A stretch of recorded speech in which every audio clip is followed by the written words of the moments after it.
Good afternoon all. I've been building and playing with this thing for the last few days, and I thought you might want to have a look at what it is and what it does.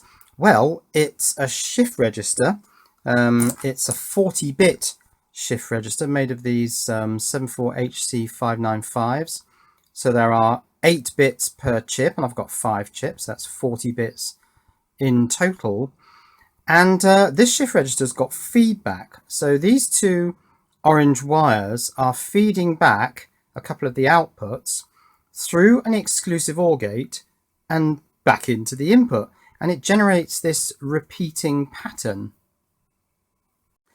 So for the moment, let me just take out the feedback, which is these two orange wires going into, as I say, an exclusive OR gate. And you can see that the repeating pattern stops flowing through the shift register. And now I've also put this switch on here which enables me to invert. What I've effectively got now are a couple of zeros going into the exclusive OR gate, but I've got the ability to invert that, so simply change them into a 1. So I can put a single 1 in, lots of 1s, lots of repeating 1s, or I can just hold that down and fill the whole array with 1s if that's what I want to do. So as it stands here at the moment, with these feedback wires removed, it's just a shift register that takes data in on the left hand side and shifts it down all 40 bits, and then it drops out on the right hand side. Now I'm going to progressively drop the exposure as we focus more on the patterns that are appearing on the display here and less on the actual circuitry. So this shift register is actually not that interesting just as a shift register. I can just pump 1s into it. Fine. It's much more interesting when you put the feedback on. So let's put these two orange wires onto the two inputs of this exclusive OR gate.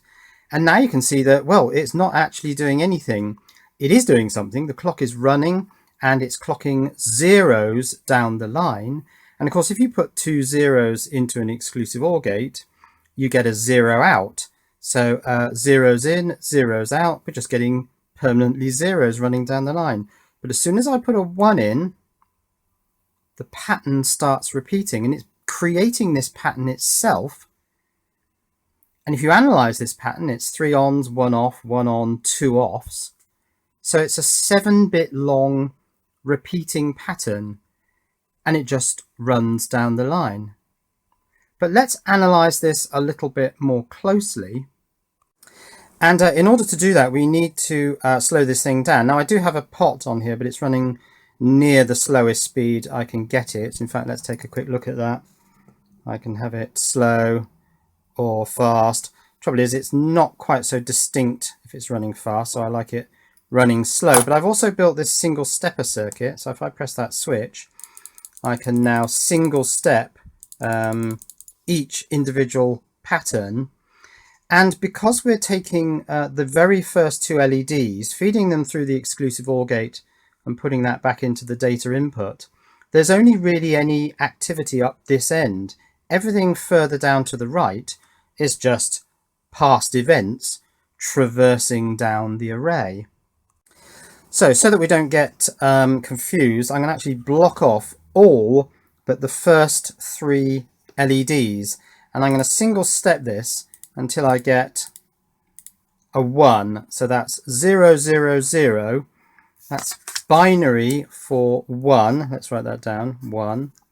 And now let's single step it. And the next one is 1, 0, 0. So that's binary for, what's that, 4. I think that's right. Yes, that's right. 0, 1, 0 is 2. 1, 0, 1 is 5. 110 is 6, 111 is 7, and 011 is 3. Now you'll notice that we have all the numbers between 1 and 7 here. 1, 2, 3, 4, 5, 6, 7. So this is actually producing on the first 3 bits all the numbers between 1 and 7. The one number we don't have here is 0. Now if I set this running again, I can produce a 0 by interrupting, and this button here works as a switchable inverter after the exclusive OR gate using another exclusive OR gate. This is a 74HC86 package, but it's quite tricky to get what I want, which is, if I can get it, yes, it's that. I'm now feeding, as I had before, zeros into the shift register array. 2 zeros on the first 2 bits go into the exclusive OR gate. That produces a 0, and a 0 enters on the left hand side. So separately to this set of numbers, I can also have this set of numbers. Well, it's just 1, it's 0. So this circuit is what's called a linear feedback shift register. It's a shift register with some feedback.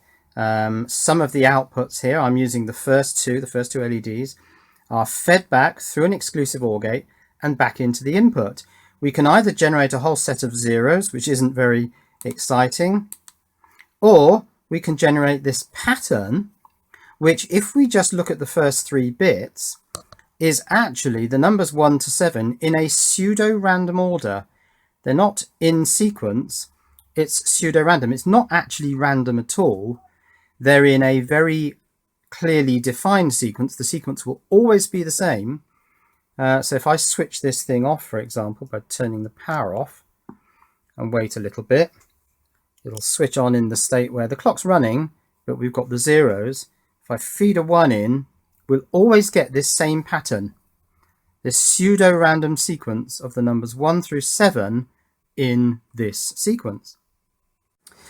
Okay, let's try something a bit different. Instead of having these 2 orange wires looking at the first 2 LEDs, let's look at the first and the third LED by moving this wire over 1, and we get that. So should we analyze what numbers are coming out on this sequence, or perhaps what I'll do is show you some other sequences. Now what I'm going to do now is just press this button to invert the data that's coming out of the first exclusive OR gate. The second one, as I say, just works as a switchable inverter. So I'm just going to try inverting that. Aha! And now I have a different sequence. Let's try pressing that again.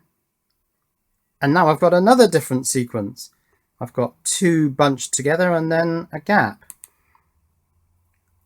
And now I'm back to that sequence, which is 4 in a block and 2 zeros.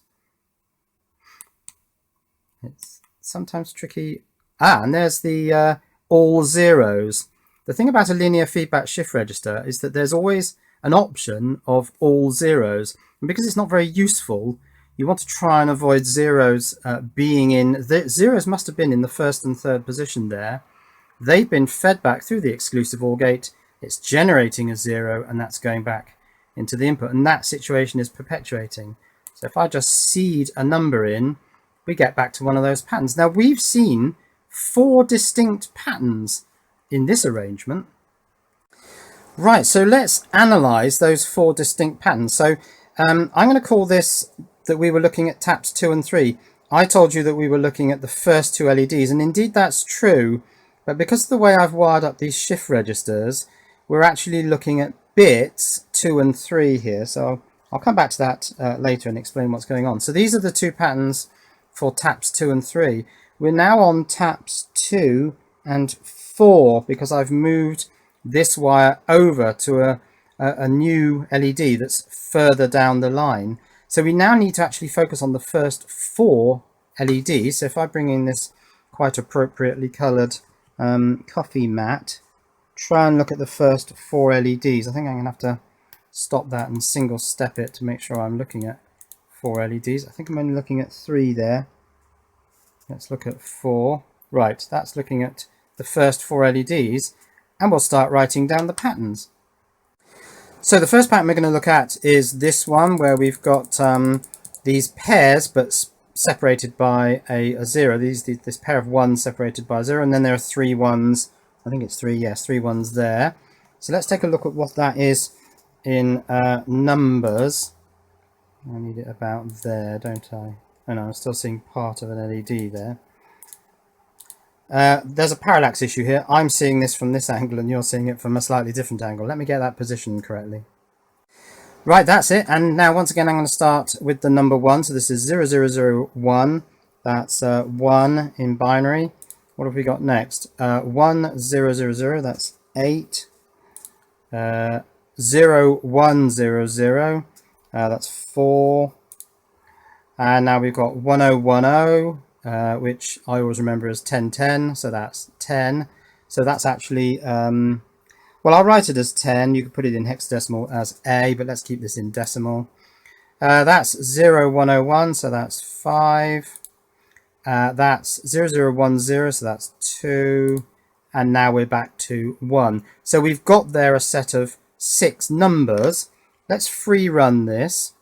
Try and switch this to one of the other patterns, which I've successfully done with a single click. And do the same thing. Stop this and do an analysis on that. I think we need to see those first 4 bits. Let's try and find the lowest number in that group. It's probably that, which is 3. Is that lower? I think it's 3. Okay, so we got 3. 1001 is 9. 1100 is C in hexadecimal. What's that in decimal? I think that's 12. 1110 is 14, isn't it? I think these are right. And 1111 is 15. 0111 is 7, and that should be it. Yeah, so we're back to 3. So we have the numbers here: 3, 9, 12, 14, 15, and 7. Let's find a new pattern. Let's free run that. We've seen that one. We've done that one, I'm pretty sure. Yes, this was the other one where we had 2 together and then an off. Now this pattern is repeating every 3 bits, so I'm only expecting to see 3 numbers in this sequence.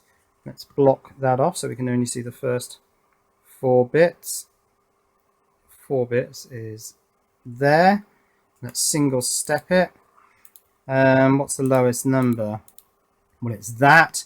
It's 0110, which is 6. We haven't had 6 so far, have we? Then we've got 1011. Oh gosh, what's that?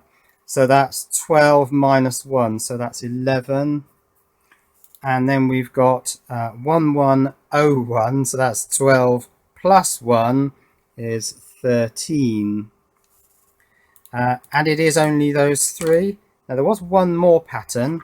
I'm not sure how easily I'm going to be able to get that if I free run it. No, it's not that one. You know which one I'm trying to get. It's going to be hard to get. Oh, I might have had it there. It's going to be tricky, this. The one I'm looking for is that one. All zeros. And so I can write that one down fairly easily. And that one is 0. Now the interesting thing about all these numbers is that there are no repeats. So we got 1, 8, 4, 10, 5, 2, 3, 9, 12, 14, 15, 7, 6, 11, and 13, and 0. These are all the numbers from 0 to 15. All the numbers, in other words, in a 4-bit binary word. Right, let's try another arrangement of these 2 feedback wires. Now, without moving this one to another higher order bit, because that one means we've got to start analysing 5-bit sequences, which are 32 numbers long. Let's stay with 4-bit sequences. There is one other pattern we can get. Instead of taps 4 and 2, let's have taps 4 and 3. So I'll have to bring this one to the front and poke it in there. And of course, one of the sets of numbers we've got is all zeros. We've seen that before. And then we've got this. Now this is quite a long repeating pattern. If you look at the width of one of these chips, that's 8 bits. This is getting on for twice that. And what I'm expecting here is that this sequence is 15 bits long. We can probably see whether it is by stopping it. So let's start with this block of 4. 4, 5, 6, 7, 8, 9, 10, 11, 12, 13, 14, 15. So yes, this sequence is 15 bits long. Now we saw the other sequence that we get with this pair of feedback taps, and that was just simply the 0. So we've got all our numbers here, I think, because we've got a 15-bit long sequence here, and then the 1-bit long sequence. If I run this, I'm unlikely to be able to get this, but let's give it a go. If I can catch this thing and, oh, done it, and feed all zeros in, that's basically a 1-bit long sequence where 0 is being passed down the line on its own. Flip to the other sequence, and it is this 15-bit long sequence. That adds up to 16. There will be no other patterns. Those are the only 2 patterns I'm going to be able to get with these 2 taps. So let's document this. It's actually going to be quite easy. The taps are 3 and 4. One of the sequences is going to be a pseudo-random order sequence of every number between 1 and 15, and the other one is going to be 0. I can write that down now because we've seen it. Should we just write down the sequence? Put this on here. I won't take you all the way through it. I'll do it off camera. Well, mostly off camera. Okay, so I found 1. Let's single step it. Oh, I just need to get rid of the glare of that LED. So that's 1, 0, 0, 0. That's 8. Single step it. Aha, that's 0, 1, 0, 0. Now you can see that this, although this is a pseudo-random sequence, there's a fairly obvious movement to the right because, of course, this is a shift register. So you'd expect that. It's not a random sequence at all. It's called pseudo-random. So what's 1, 0, 0? That's 4, I believe. That's 2. And that's 9 because we've got a 1 come in on the left-hand side. That's C, which is 12. Camera, what? It's actually really dark today. Really gloomy and overcast. So there's not much light, and I think my camera just went a bit mad. Okay, so what's this number? Oh, I always find these ones tricky. I can't just see that in my head. Well, it's 8 on that bit, and these 2 bits are 3, so it's 8 plus 3 is 11, isn't it? What's that one? 101 is 5. 1010, that's 1010, so that's 10. And 1101, so that's 12 plus 1 is 13. I have to start a separate column. 1110, that's not 15, it's 14. 1111 is 15. That's 7. That's 3. Have we had 3? No, we haven't had 3 yet. And we're back to 1. So those are all the numbers. It's every number between 1 and 15. Where's 15? There it is. So it produces all those numbers. If we free run it, you can see all those numbers being produced. And of course, it's much more easy to see what's going on when we look at the sequence as a bit pattern shifting down the shift register. Yes, a sequence containing all 15 numbers from 1 to 15, or alternately, you can have that one with just 0. Right, so let's move on to the next stage. Now I've done 2 and 3, 2 and 4, and 3 and 4. So one of the taps is going to have to now go to position 5. And if I go to position 5, I'm expecting a longer sequence. And it looks like we're getting a longer sequence. Look at that block of 4. Is it 4? No, it's a block of 5. The next block of 5 appears quite a way down. That sequence was 15 numbers long. This one, I can tell you, because that is 40 bits, is 31. Now, I'm not planning to draw down the 31 number sequence, because all it's going to be is the numbers 1 to 31 in a pseudo-random order. We could alternatively, if I'm very adept on this button, get the other sequence, which we know is in there, which is all zeros. It's proving difficult to get. It might be easier to get if I sped this up, actually. No, I'm really struggling to get the all zeros. Yes, it's just going to be the numbers 1 to 31 in a pseudo-random number sequence. But how do we start making any sense of this? Because this is all quite complicated stuff.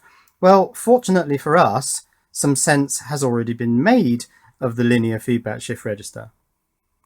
So yes, if you want to know more about this, head to Wikipedia and the article on the linear feedback shift register. In computing a linear feedback shift register, LFSR is a shift register whose input bit is a linear function of its previous state. The most commonly used linear function of single bits is the exclusive OR, XOR. So here's my exclusive OR gate. I'm taking 2 of the bits of the shift register and feeding them back into the input. Thus, an LFSR is most often a shift register whose input bit is driven by the exclusive OR of some bits of the overall shift register value. Applications of LFSRs include generating pseudo-random numbers, pseudo-noise sequences, fast digital counters, and whitening sequences. Both hardware and software implementations of LFSRs are common. Well, there's a hardware implementation. The mathematics of cyclic redundancy check used to provide a quick check against transmission errors are closely related to those of an LFSR. Now, there are 2 types of LFSR. This is the Fibonacci LFSR. They've actually implemented this with 4 taps going into a sort of cascade of exclusive OR gates. But you can also get quite a lot of linear sequences, linear feedback shift register sequences with just 2 taps, and that's what I'm doing here. These 2 orange wires are my 2 taps which are coming into my exclusive OR gate and being fed back into the input. The other type of LFSR is the Galois LFSR. It's a bit more difficult to implement because you've got to put exclusive OR gates between shift registers, and of course I can't get between the shift registers in this block of 8. I could possibly do it between chips, but then that's not what this is calling for, so I'm not going to build a Galois LFSR. Right, some polynomials for maximal LFSRs. And this is starting to tell us some really interesting stuff. In fact, if I compare it with this, my first one on taps 2 and 3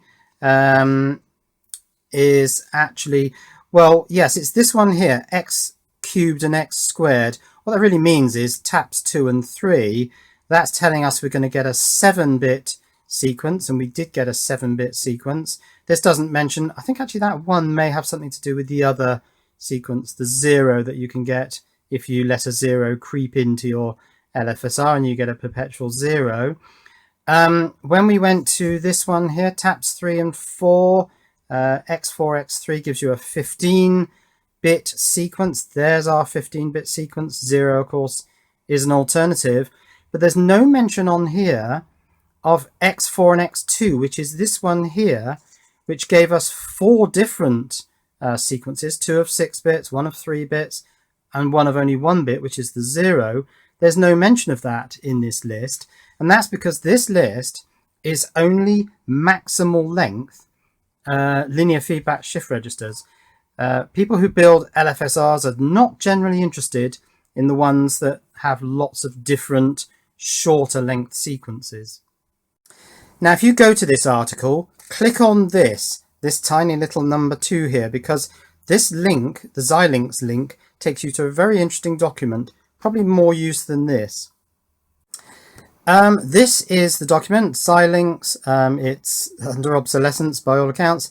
It's linear feedback shift register taps from taps 3 and 2, which is where I started. 2 and 3 I called it, which gives you a 2 to the n minus 1. 2 to the power of 3 minus 1 is 7. It gives you a 7-bit sequence. This goes all the way up to a 168-bit linear feedback shift register. Well, I don't have that. I only have 40 bits. Actually, because of the little quirk of the bit, the delay when it transfers from the shift register to the storage register, this has actually got bit 41 accessible on this very last resistor here. Now, how long do these sequences get? Well, the answer is extremely long. I'm looking at bits 5 and 3. So let's take a look at that on this chart. Bits 5 and 3 give me a 2 to the power of 5 minus 1. So that's 32 minus 1 is 31. And we've seen here that the repeat length, that block there, repeated there, is actually 31 bits apart. So if I now go to bit 6, it's going to be 64 minus 1 bits apart. Let's try it, or actually let's go even higher. Let's go to here, 2 to the 7 minus 1, so that's 128 minus 1 is 127 bits long, and see if we can see the repeat.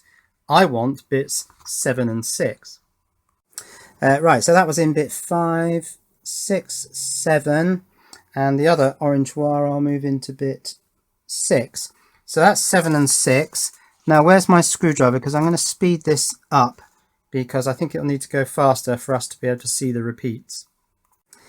Yeah, let's turn this pot all the way around that way.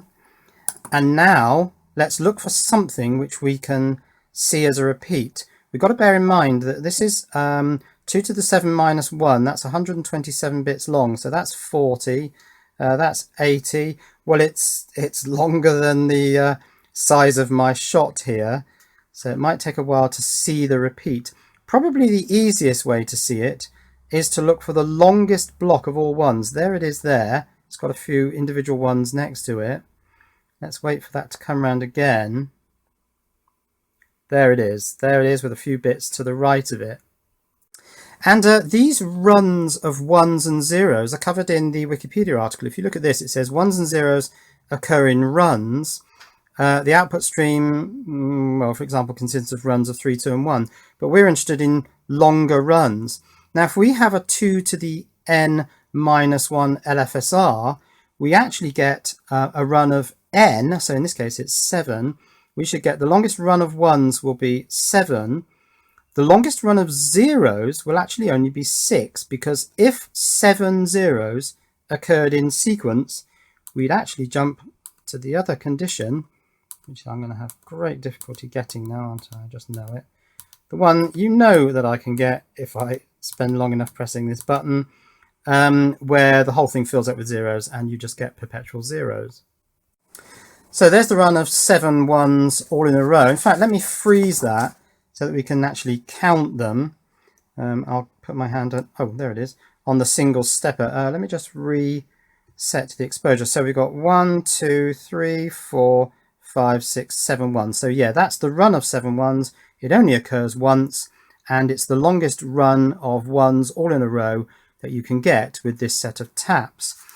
So let's go to a longer set of taps. Now I can't do 2 to the 8 minus 1, which would be 255, because the only way you can get a maximal length linear feedback shift register 2 to the 8 minus 1 is with 4 taps, and I don't have the hardware for 4 taps. I could probably fudge it, but I'm not going to bother with that. I'm going to go straight on to 2 to the 9. I want taps 9 and 5. So this was 7 and 6, wasn't it? So if I move that one up to 8, 9, and this one back 1, I've got taps 9 and 5. Let's run that. Oops, not quite sure what happened there. It all went to ones, didn't it? I must have pressed something. So there it goes. Now we're looking for the longest run of ones will be in a block of 9. Let me see if I can stop it when we see that. I think I've done this one and I might recognize it, but this is quite long. The length of this total bit pattern now is probably the width of my bench, the width of my table, and that's about 2 meters long. I think it's there. Let's take a look. 1, 2, 3, 4, 5, 6, 7, 8, 9. So we've got a block of 9 ones all sitting together. Let's wait until that comes around again. Now, as I say, probably about 2 meters long worth of this. It's going to take a while to come round. When you play with these longer length LFSR bit patterns, you really need to be into watching paint dry or grass grow, because it is a little bit like that. It was a block of 9 ones with a fair bit of space either side of it. I know it's coming up soon. I'll freeze it. But it does take quite a while, so I'm having to waffle a bit. There it is. It's a set of 9 ones, a little bit of a gap either side. It's actually quite recognizable. You could sit here and see that come round and recognize it. That's fun, isn't it? Right, let's jump ahead a bit. We're looking at this one currently, 2 to the 9 minus 1.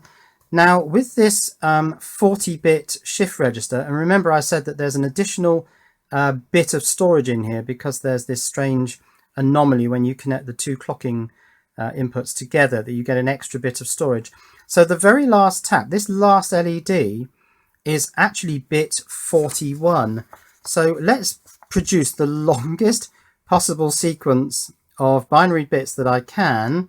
It's here, it's 2 to the 41 minus 1. The taps I need are 41 and 38. So I'm now going to have to stretch these wires. So this one's going right over there to output 41. There it is. In front of that's 40, 39, 38. Okay, there it is. That sequence is a pseudo-random sequence of bits. Oh, there's quite a long block of ones. It's 2 to the power of 41 minus 1 in length. Of course, the other one is the 0, the perpetual 0, which is only 1 bit in length. So that gives you the whole of the 2 to the power of 41.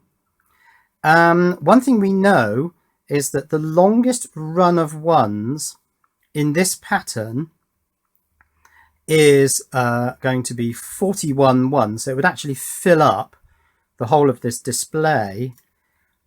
But we might have quite a long wait on our hands to see it. Right, let's use Android Calculator because it has a really wide screen with lots of numbers. So it's well, let's assume this is running at 1 hertz. It's running quite a bit quicker than that, but that'll make the numbers easier. So it's 2 to the power of 41, which is quite a big number. Now I should subtract 1, but it makes this go funny, so I'm not going to do that. Let's divide that by 60 to get minutes. Divide by 60 to get hours. Divide by 24 to get days. Divide by 365 to get years. Ooh, 70,000 years. Now 75,000 years is at 1 hertz. This is running quite a bit faster than that. Let's say it's 7 hertz to make the numbers easy. The amount of time it will take for this pseudo-random bit pattern to repeat is 10,000 years. So we could be waiting anywhere between not very long and 10,000 years to see that run length of 41 bits. In other words, to see this display fill up with all ones. I don't know about you, but I'm not really prepared to sit here for 10,000 years. Right, so 10,000 years. Let's do the same calculation for the length of this bit pattern. Now these LEDs are 1/10 of an inch apart, so we can divide by 10 to get inches, divide by 12 to get feet. It's still quite a big number. Now feet in a mile is 5280, so divide by 5280. That's the number of miles. Ooh, I wonder how many Earth diameters that is. Right, the equatorial circumference of the Earth is about 24,900 miles. So divide by 24,900. This bit pattern would wrap itself round the Earth 140 times. Yes, this bit pattern is 2,199,255,551, because I haven't minused the 1, bits long. Cheerio.